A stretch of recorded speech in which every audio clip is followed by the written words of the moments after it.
Welcome back to the Health Physics Society's video series pursuing the truth and promoting transparency regarding the historical foundations of the current radiation protection philosophy based on a linear no threshold theory for cancer risk assessment. I'm Dr. John Cardarelli, President of the Health Physics Society. In the 9th episode, we learned about Curt Stern and Delta Uphoff studies, and how Stern's short paper in Science became one of the most influential publications supporting the use of the LNT model in the U.S. regulatory framework. This 10th episode is set during the post-war era, where the U.S. was conducting above-ground nuclear weapons testing and introduces pro-LNT scientists Alfred Sturtevant and Linus, who confront the Atomic Energy Commission to change their regulatory model to support the LNT. These opposing forces clash, resulting in the birth of LNT activism. Let's watch.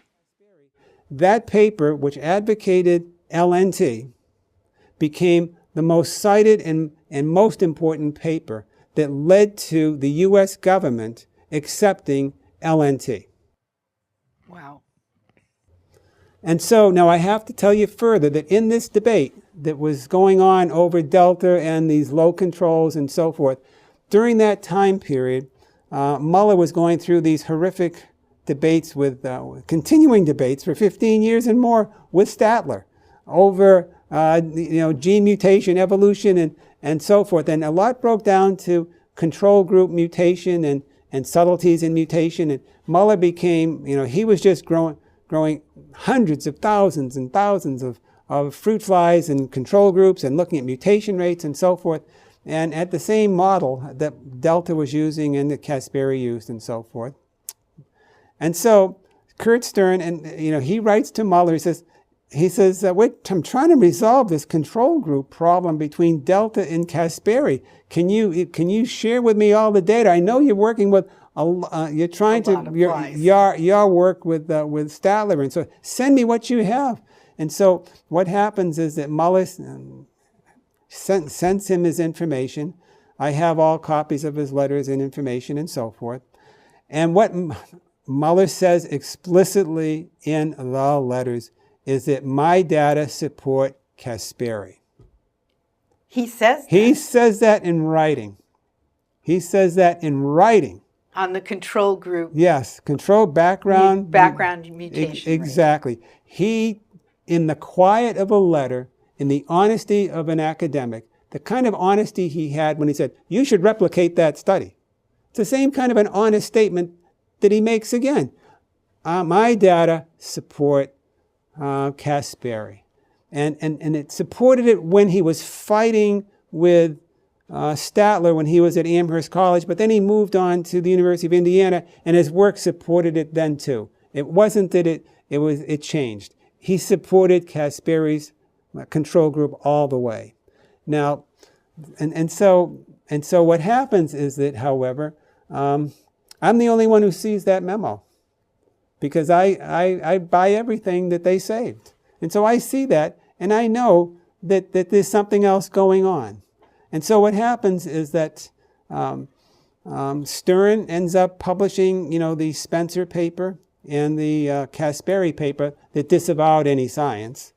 And so what the field ends up doing, the field of radiation genetics and ultimately the National Academy of Sciences, they cite two papers as the basis for LNT. The Spencer study, which I really just severely criticized, and the Uphoff Stern little thing, the meta study in the Journal of Science. And those are the key papers.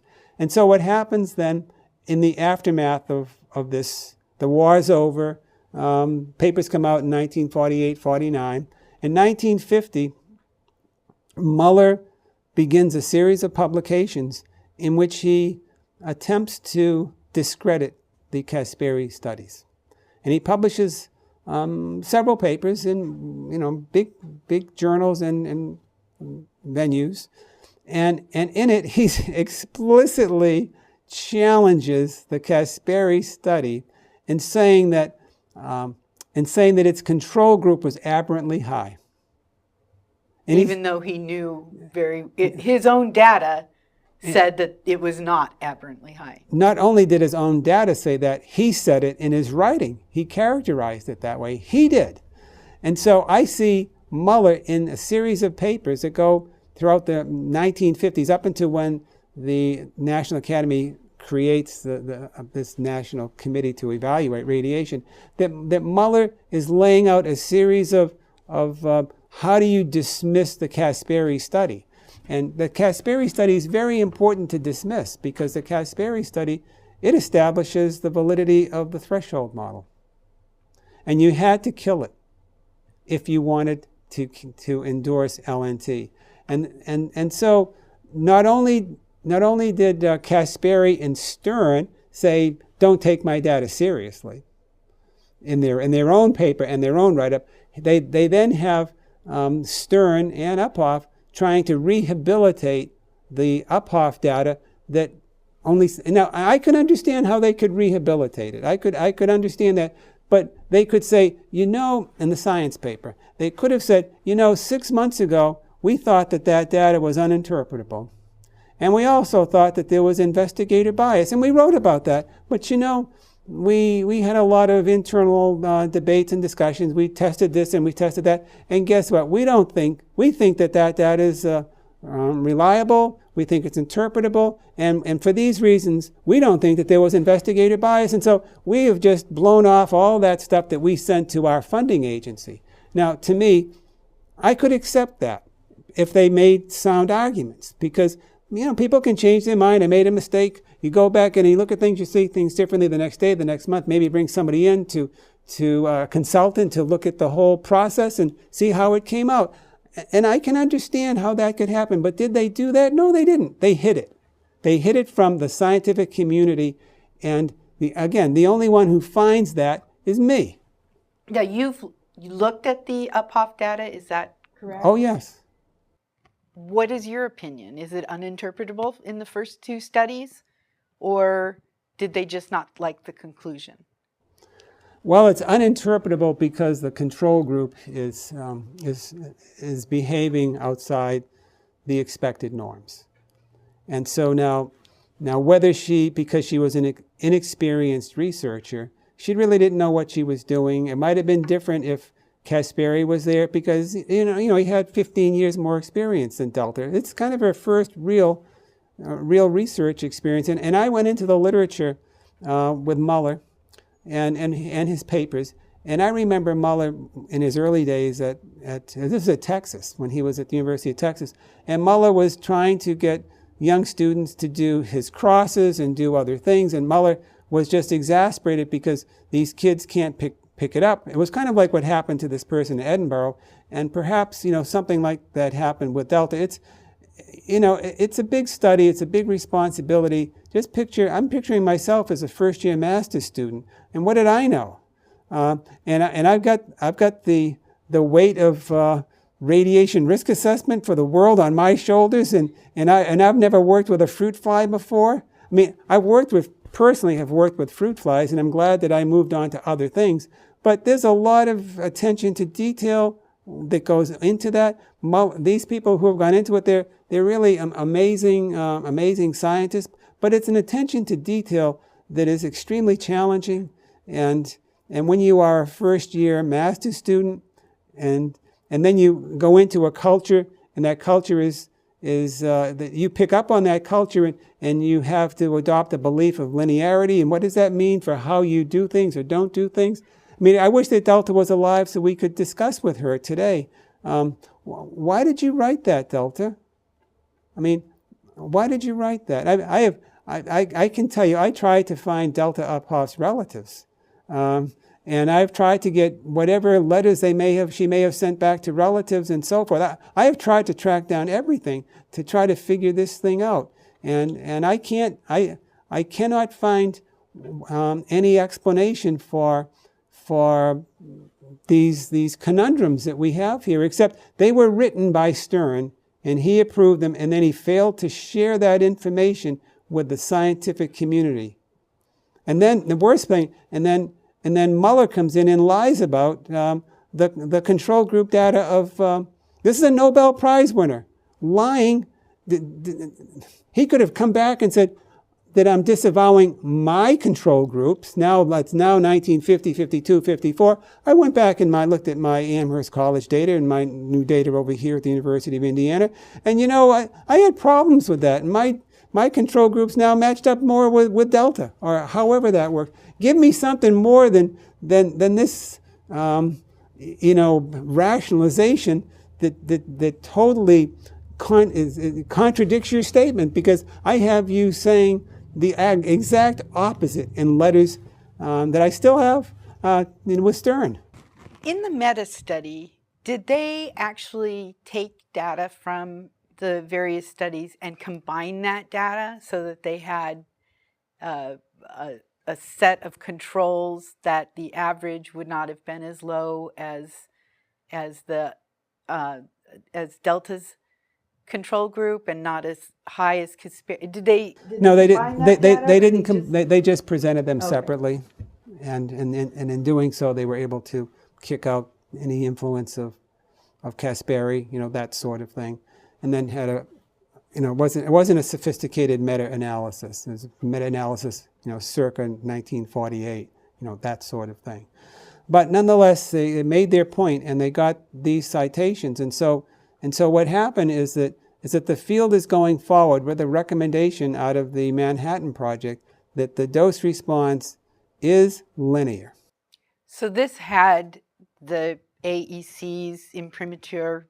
Well, I'm not so sure it had the AEC's blessing on this, because the AEC is kind of a complex agency in and of its own right. But it had the blessing of the radiation genetics community that was pretty much led by Muller in a personal leadership fashion, and there was a lot of loyalty that are demanded loyalty. They had a view, and the view and now was 1948, 1949, 1950. Muller's been fighting this linearity thing for 2 decades. This is not the first time rodeo for him. He has had fights and battles all the way through, and he has argued for the genetic damage is different than somatic damage, and there are thresholds perhaps for non-genetic effects, but for genetic effects it's without a threshold, and he's driving it with the mutational damage, and so this is all setting the stage. It's post-World War II, and then what happens in 1951 is that, of course, we have the dropping of the bomb. Muller wins the Nobel Prize the next year. But 1951, the U.S. starts testing above-ground tests in Nevada, and we have fallout beginning to take place, throughout the United States.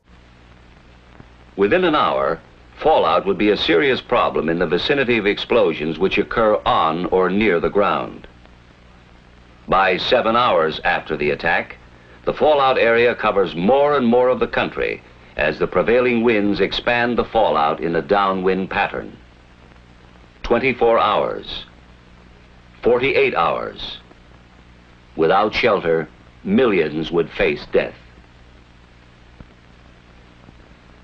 A few days later, those who have taken shelter will survive. In many areas, people can even leave shelter for brief periods of time to carry out important tasks. Within 2 weeks, most people can leave their shelters for longer periods as the radioactivity decays to lower levels. And it begins to become, a political issue, a very big political issue. And so at some point down the road, and not too far down the road, there's opposition to be generated towards this continuing practice. And it's going to be coming from the radiation geneticist community. It's going to be led by Muller and his band of radiation geneticist compatriots that are scattered kind of around the country, and pretty high-level scientists. And so what happened is that the Atomic Energy Commission, after it was the explosion of the hydrogen bomb at the Bikini Atoll on, I think it was March 1, 1954. The date was March 1, 1954.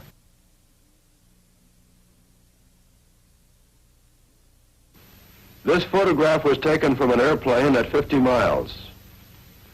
The width of the fireball at this time, about 3 seconds after detonation, was 4 miles.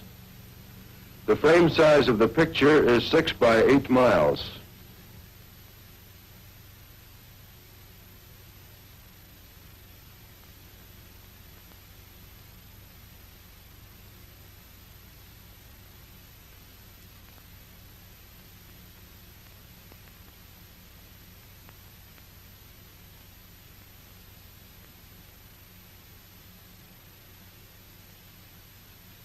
The top of the fireball at this time, 40 seconds after detonation, was 5 miles above sea level.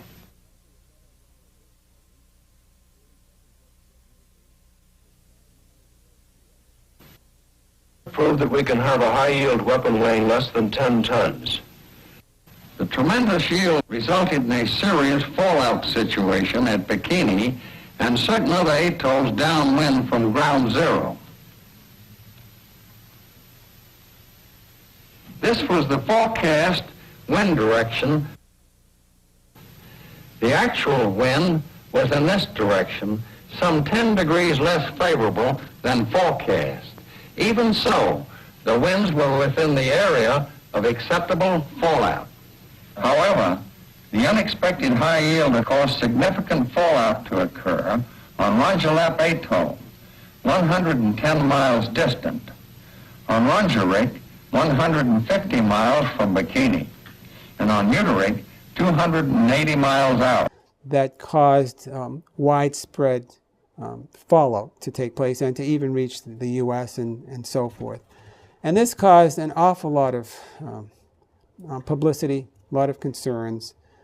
Thought that this was so far away it really wasn't a big deal, but it became a big deal in the press.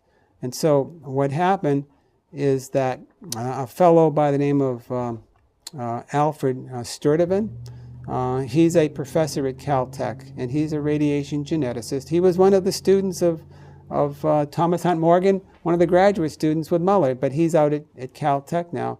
And he decides that he's going to take on the U.S. government, take on the director of the AEC. So he goes to a AAAS meeting out on the West Coast, and he challenges the authority and the judgment and the science of the AEC. That the AEC was saying, yeah, we know we're getting some fallout from this explosion, but the levels are very low, and they're below any level of concern. It's below a threshold. There is no problem within the United States from exposure to this radiation.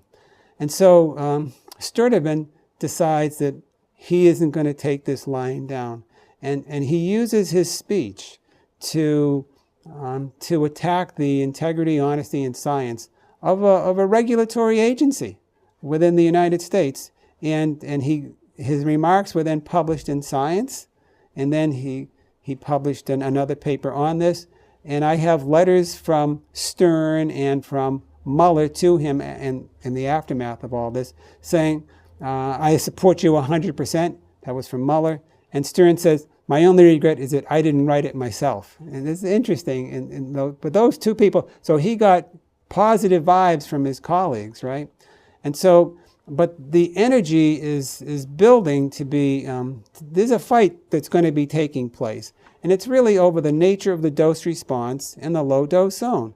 The U.S. regulatory agency and the one in charge of all nuclear activities is really the Atomic Energy Commission, and their belief is that it's a threshold model, and the radiation geneticists are saying you're wrong, you're absolutely wrong, your policy's wrong, you're misleading the public. There's going to be all kinds of birth defects.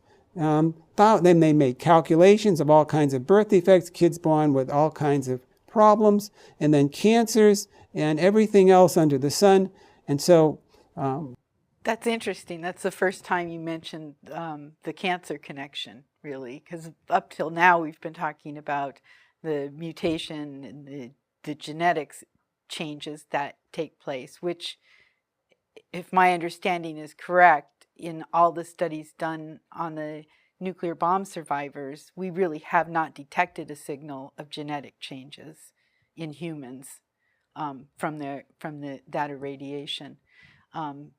So when did the connection, was that raised by Muller at the time in this discussion in letters? The cancer issue was raised then? The cancer issue gets raised by different types, different notable people. Muller is one, and actually it was in the 1930s, late 1930s, that Muller first raises the possibility of radiation-induced cancer. So he's way ahead on the curve on that.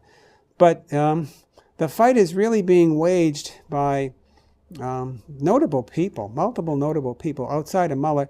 One really big one is a Nobel Prize winner, Linus Pauling. And Pauling is also at Caltech.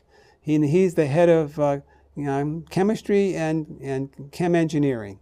And he is also a 1954 Nobel Prize winner. And they're all smart people, and they have a social conscience, and they are challenging the policies of this country, and also the policies of the Cold War. And having lived, I was born in 1946, so I was somewhat of a product of the intense Cold War that was between the United States and the Soviet Union, and you have fallout shelters, you have air raid practices, you have all that sort of thing that I went through as a child. I kind of understand it all. I remember that as well. And at the same time, I didn't understand anything except that there could be a big bomb and something bad could happen. And now I'm getting a chance to actually take a look at the underpinnings of all this sort of thing, right? And so there was a conflict, and the conflict was, well, what are we going to do about this? This is not just a U.S. problem, but it's not. The U.S. isn't the only country that was testing bombs above ground. I mean, yeah, you could say the Soviet Union was pretty much equal to us in terms of doing it as often, but England was doing something, and France was doing something, and there were multiple countries, and the U.S. was testing a lot of above ground activities in Nevada. And I know that, having lived in Massachusetts, that as a child, that eventually, I mean, it was in the milk that I was drinking. And so I'm a product of all that age. And so, but the big thing that happened was in a political sense, in a scientific sense, and that is the Rockefeller Foundation. They wrote to President Eisenhower, and they suggested to Eisenhower that the U.S. government create a study of all the implications of radioactivity within the environment, very broad, and that it should be undertaken by the National Academy of Sciences, and they should look at I'm going to say genetic effects and medical effects and agricultural effects and disposal effects, lots of different things. They came up with six different areas. And as it turns out, Eisenhower endorsed that. Thank you for watching the 10th episode on the historical foundations of the linear no threshold theory, where we learned that in private, Muller admits that his data support Kasperi and the threshold model. But in public, Muller works to discredit Kasperi's data. We saw the field of radiation genetics move in general harmony under the leadership of Muller and Stern to support the LNT model. We also learned about Alfred Sturtevant's direct challenge to the Atomic Energy Commission to change their regulatory model to LNT. And we heard the first discussions of cancer as an endpoint from radiation exposure rather than genetic effects. In the next episode, we'll explore the first committee established by the National Academy of Science to assess the biological effects of atomic radiation. Make sure to watch it and consider for yourself if this work was objective and transparent. The HPS is a trusted source of radiation information. We're a scientific organization, and as is offered with a scientific peer review process, viewers are encouraged to send comments or suggested corrections to factcheck@hps.org, and be sure to include your sources so that we may correct the record if necessary. If any changes are made, they will appear at the end of this episode. Please visit our Ask the Experts website to ask questions or seek answers to common radiation-related questions, and view our fact sheets. We also have official position statements that can be found at hps.org. Finally, if you wish to join the Home for Radiation Protection Professionals, please visit the link below. We welcome you.